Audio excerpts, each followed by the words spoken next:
A fonte apareceu aí, rapaziada. E quando a fonte aparece, a gente gosta porque ela traz informações de bastidores do Clube Atlético Paranaense. E a gente vai falar um pouquinho sobre o técnico Odair Hellmann, sobre a relação dele com a diretoria do Atlético e porque ele tá ficando marcado por ser um personagem chato. Vou pedir para deixar o like, se inscrever no canal.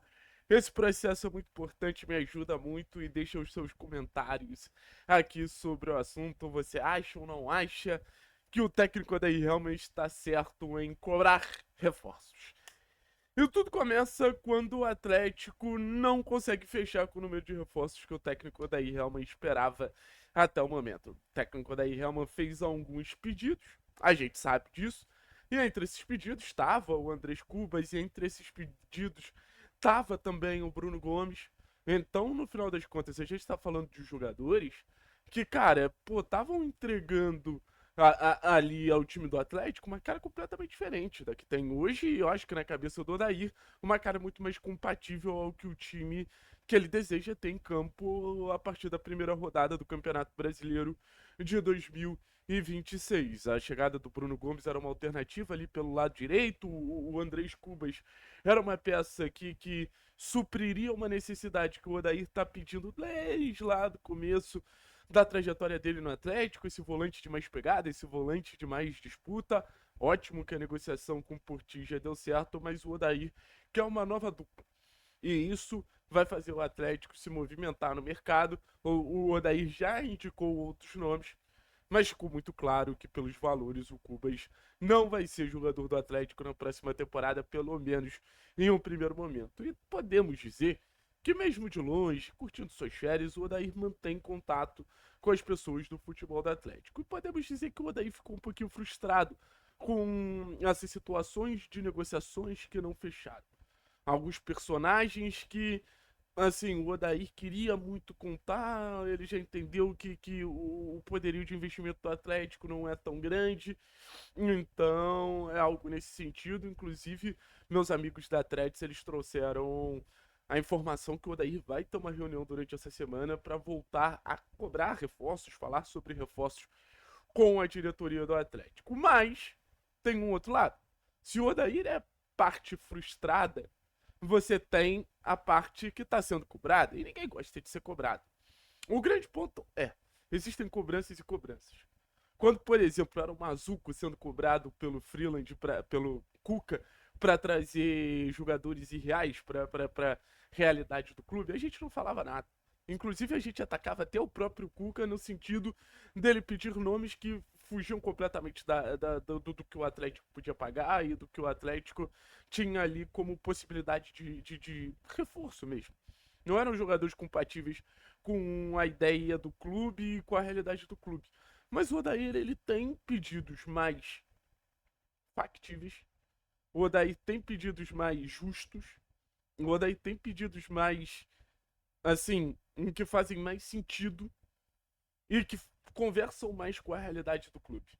Então, quando o Odair pressiona o Freeland, eu não sinto que seja uma pressão pra gente olhar lá pra frente e ver que, cara, foi completamente fora da realidade do Atlético, criou dívida, criou imbróglio financeiro.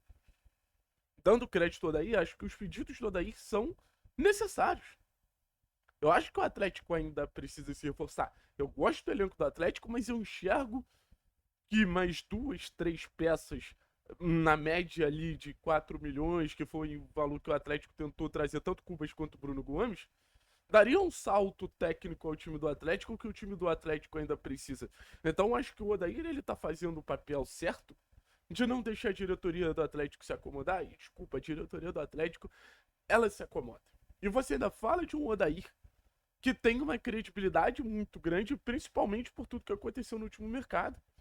O último mercado do Atlético foi um mercado que fez com que a gente tivesse uma visão que o Odair ele sabe do que ele tá falando quando o assunto é mercado da bola. Ele foi completamente, pô, decisivo pra gente trazer Viveiros, Benavides, Teran e tudo mais. Então esse cara, ele chega no mercado da bola com uma palavra muito mais pesada. Então, nesse momento, a diretoria do Atlético tem duas opções. Ou não realiza os pedidos do Odair. E aí eu acho que ela vai estar entrando numa zona de conflito muito grande com o profissional que ela fez questão de renovar, que ela quer contar. A gente sabe como o presidente Mário Celso Petralha gosta do trabalho do Odair e o próprio presidente Petralha já admitiu que quer fazer um time compatível com o trabalho do Odair, quer dar um bom time ao Odair, mas para isso as negociações precisam sair do papel. E se as negociações não saírem do papel, esse ponto de conflito ele pode começar a existir de maneira significativa dentro do Atlético, ou existe a segunda opção. Pessoal, entender os pedidos do Odair, ver dentro da realidade do clube o que pode ser feito, mas indiscutivelmente reforçando o elenco. Eu acho que é talvez a única opção válida, porque se a gente for parar e pensar em um Atlético que. Se a gente for parar e pensar em um Atlético que pode não reforçar o clube, cara, assim, não é nem acreditar muito no elenco atual. Porque quando você acredita no elenco atual, você também entende o que falta. O Atlético buscar não se reforçar é quase um ato irresponsável, mais uma vez. É mais uma economia burra que em algum momento o clube vai precisar fazer com que esse cenário mude, vai precisar dar meia volta e vai gastar tanto dinheiro quanto. Então, o Odair ele precisa desses reforços. Acho que, óbvio, o clube não tem que se endividar. E o clube também não tem que ser refém dos pedidos do Odair, porque daqui a pouco o Odair sai para o mercado árabe e os pedidos do Odair eles ficam aí. Mas eu acho que é quase uma unanimidade que o Atlético ainda precisa preencher algumas lacunas dentro do elenco. É quase uma unanimidade que o Atlético precisa ainda de um lateral direito, de volante, de zagueiro. E aí, vamos ver o que o clube consegue fazer. O clube tem quase um mês aí para tirar coelhos da cartola nesse mercado e conseguir fechar com mais dois, três reforços pensando na estreia do Campeonato Brasileiro. Mas se tem uma certeza dos bastidores do Atlético que a gente tem é que o Odair ele vai encher o saco do Freeland, ele vai encher o saco do Petralha. O Odair quer reforços e o Odair por enquanto, ele tá com saldo positivo no sentido de, cara, me entrega um reforço, me entrega um time compatível que eu faço os resultados chegarem. E o Atlético, ele tem como planejamento voltar para as competições internacionais. O Atlético tem como planejamento estar novamente num cenário de disputa de Sul-Americana, de disputa de Libertadores. Então, essa ambição, ela precisa ser compartilhada com o que o clube tá fazendo ali para tirar do papel. E acho que nada mais. Pô, nada deixa mais claro que o clube ele tá num ponto de ambição do que a gente falar sobre reforços, né? Do que a gente dar e encher mais a caixinha de ferramentas do Odair Hellmann para que ele possa ter alternativas táticas, ter segurança em alguns modelos de jogo. Então, o Odair tá lutando ali por um elenco mais forte do Atlético. E não que exista uma resistência dentro da diretoria.